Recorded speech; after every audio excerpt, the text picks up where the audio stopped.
just in an hour. Good afternoon, ladies and gentlemen. Calling the case of the people of Wyoming versus Earth Justice, a prominent environmental group. 2 years ago, the federal government took wolves off the endangered species list in Wyoming. We did, however, and somewhat stupidly, demand that the state ensure that there were at least 100 wolves and 10 breeding pairs within the state lines at all times. Interestingly enough, only 15% of the state enforces strict hunting laws, and as such, hunters are exploiting that. We are nearing the beginning of hunting season, as I'm sure Mr. Buck Hunter can tell you. The people of Wyoming are now wondering how long the dwindling wolf population will survive with these savages on the loose. Today we have two witnesses, Dr. Wolf and Mr. Buck Hunter. I assume both sides are ready. DA Dallas Bluebonnet, you may call your first witness to the stand to testify under oath. I'm here today because the people of Wyoming need my help to defend themselves. Frankly, I think it is a bit absurd that I have to be here when it is evident that these citizens are beyond responsible for their own actions. Far-left liberal groups like this, Earth Peace or Earth Justice, think that they know what's best for the whole United States when they really only uphold the beliefs of one small tree-hugging faction. Really, their only goal is to step on traditions, values, and lives of people unlike themselves.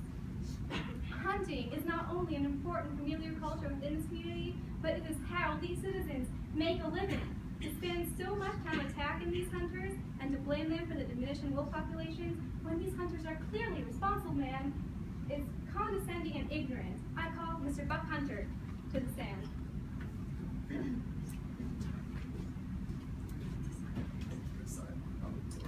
Please raise your right hand.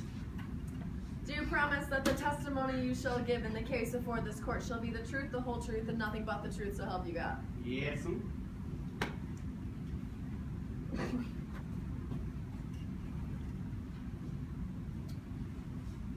Mr. Buck Hunter, would you say that your family has raised you well? Have they taught you the good American values of responsibility and honesty? Of course they did.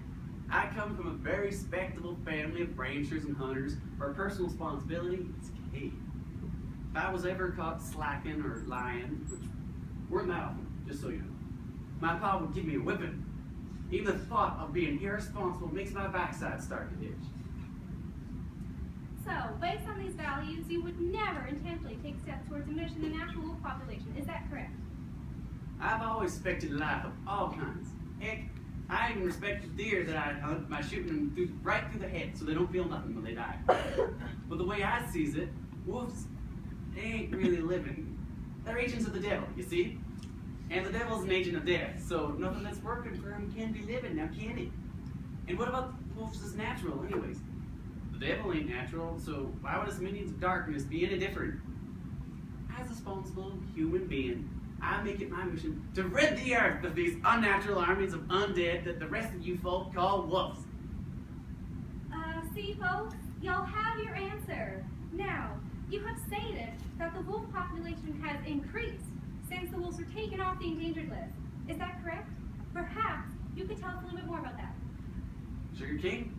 Well, the way I seen it, wolves are fierce, independent-like.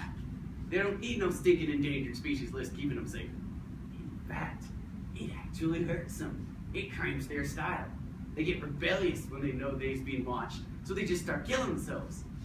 Take them off that list, and they'll start repopulating and filling the earth with their devil spawn as usual. Y'all hear that? How can Wyoming possibly need further outside enforcement when this gentleman clearly states that the wolf populations have increased? Thank you kindly, Mr. Buck Hunter, that is all. Thank you, Mr. Bluebonnet. That was very enlightening. The witness may leave the stand. The prosecution, Judas Sagittarius, may call his next witness. Let me just start off by saying, man, Judge Jackie, not only are you one groovy, solid chickadee, but also aloha to all the righteous cats and kittens of the court. I am present today in body and soul to justly defend the honorably majestic, gnarly wolves of San Fran. Wait, no, Wyoming, man. And most importantly, to put the kibosh on the killing and murdering of Mother Earth's grandiose living organisms. It reminds me of the time my amigo Emerald and I were jamming around downtown California IA in our Jesus boots. Just finished dropping some LS. I mean, just channeling our inner gods and goddesses. Protesting the man. And the heat showed up with their hateful vibes. Me and Emerald beat some feet and had to lay some scratch in his bug, taking off to a groovier scene. Hitting the Addisite waves of St. Monica Beach, man. Just living the dream of all the foul children, man. Meanwhile, back at the ranch, my client, my compadres, who stand for the purest of the pure life, man, have clearly been misjudged, and by Buddha, I believe the best way for this situation to mellow out in the most copacetic manner is to call it my witness. The baddest of the bad, the most far-out creature this side of the Rocky Blues, man, Dr. Alphonse Wolf.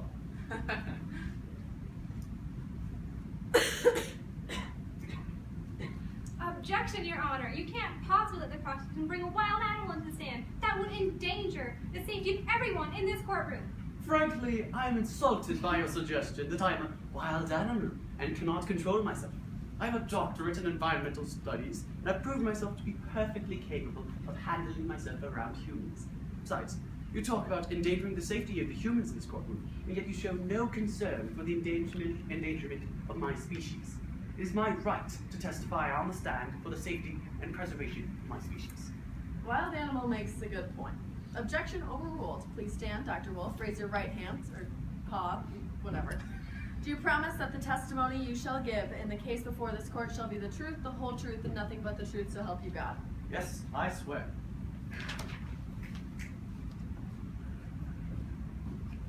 Dallas, baby, hang loose and don't flip your wig while I catechize my friend Dr. Wolf here. Brother, please feel free to allow my vibes, feel free to allow the vibes of my questions to reverberate through your soul, leaving nothing more than honesty, man. What are some of your first memories as a seedling of Gaia, a cub of the Rockies? I regret that I recall very little of my childhood in the natural world. It's an indistinct collection of images and impressions, really. I remember the scent of my family, my 2 parents and 2 siblings, the clear blue sky, and the hoot of an owl late at night near our den. Most of all, I remember a sense of serenity, feeling that I belonged as an indispensable part of my family, the natural ecosystem, and the world as a whole. Alas, that feeling did not last long. It was shattered by the harsh reality of the current society I am here to testify against. This reminds me of back in '69. It was all such an angry scene. The socialist media and corporate fat cats were investing all their time and energy into flip-flopping the minds of all Gaia's children, man. Nam was really where it all began. Then the invention and introduction of the brain-controlling, hypnotizing candy, M&Ms, and lemonades. More crash landings at Roswell. It was all an illusion drummed up by the man. A plan to destroy the killer waves of Cali. Get all the surfers distracted by the big white platter hovering in the sky, brother. My Lupian kin here understands what I'm saying, right, Doctor? Excuse me, sir, but I think it's better for the case that you leave the storytelling to me. You see, my tranquil childhood had a sudden and tragic end. After learning to hunt one day, when I returned to the den with my father, we stumbled across the dead bodies of my mother and siblings. There was a strange scent in the air. Kind of like the same one that fills this courtroom now. But before I could decipher its meaning, a loud bang filled the air, and my father dropped to the ground too, dead. That day, my whole family perished, murdered at the hands of some foul hunter who imagined a threat to his livestock. It is only thanks to the kindness and generosity of an elderly woman that I survived. Yes, I was a wolf raised by humans, because my family was destroyed by a stupid Hatfields and McCoy's rivalry between the wolves and the ranchers. Here, in this very courtroom, sits the murderer of my family. Do you remember me, Mr. Buck Hunter? Because I remember sniffing your foul stench the day you killed my family. Courtroom erupts into chaos. Away! Silence. Dr. Wolf, you may continue. Thank you. Until this day, I had always wondered why I alone had lived in the face of such a massacre. But now I know the reason I survived is to testify in this courtroom today, to warn you all of the monstrosities of man. You humans think that wolves are the monsters because we can't be tamed. You call us vermin, poison our food sources, and make us the malefactors in your children's bedtime stories. But no one ever understands how important we are to Wyoming's ecosystem. We are a species just as significant as humans, and we deserve to be preserved under the Endangered Species Act whenever our survival is threatened. Ladies and gentlemen of the jury, I'm living proof that our survival is still very much at risk.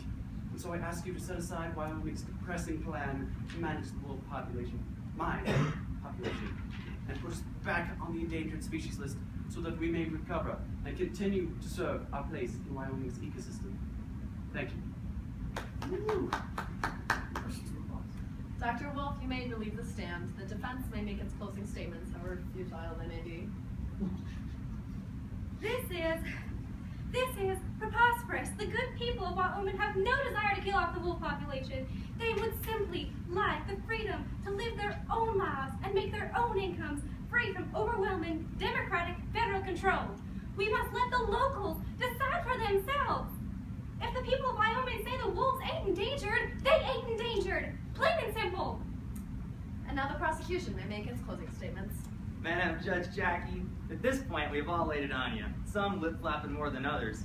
The facts illustrate that endangered wolves are nearly the same as small family businesses in Woodstock. Like, they're always facing extinction, always being threatened by the corporations, the conforming Eichmanns of this beautiful land. And the man, the day I was shepherded from Mother Nature's womb and heard the crunchy grooves of nature's tune, I swore to all my brothers and sisters of the world to solve the inhumane acts committed by the fuzz and their puppeteer masters, the Nixons and Johnsons of Mother Earth, man. I stand before you and the righteous people of the court to hear my plea, and that of the groovy doctor. This murderer before you, Buck, he has no care for life, for purity, for free love. Help me and all the life forms of terror make this a commune where we can help each other. Forget the lies of the corporate game. Search in yourselves. Look internally on that of your minds and expand them to the truth, man. Thank you both. After much consideration, I have decided that there's no need for a jury, as I have reached a conclusion by myself. You can't do that. Shut up or I'll hold you contempt of court. Given the evidence that both sides have presented, it is very clear to me what needs to happen. The wolf management plan set in motion by the federal government 2 years ago was arbitrary and capricious. It destroyed habitats and ruined wolf families. Without having wolves on the endangered species list, Wyoming's food chain is at risk. Hunters are going after wolves only for personal enjoyment and personal profit, and I will not allow it anymore. After obviously thinking about this case very deeply, I, Judge Jackie, federal judge, officially put wolves back on the endangered species list in the state of Wyoming. Absolutely no more hunting until the population can sustain itself again, and the entire Wyoming ecosystem is no longer at risk. I'm sorry to disappoint you, Mr. Hunter, but if you'll need to find a new hobby, preferably one that does not involve genocide. Wolficide. I believe the term you were searching for is Lupicide. Yeah, sure, what the wolf said. Court is adjourned. Yeah.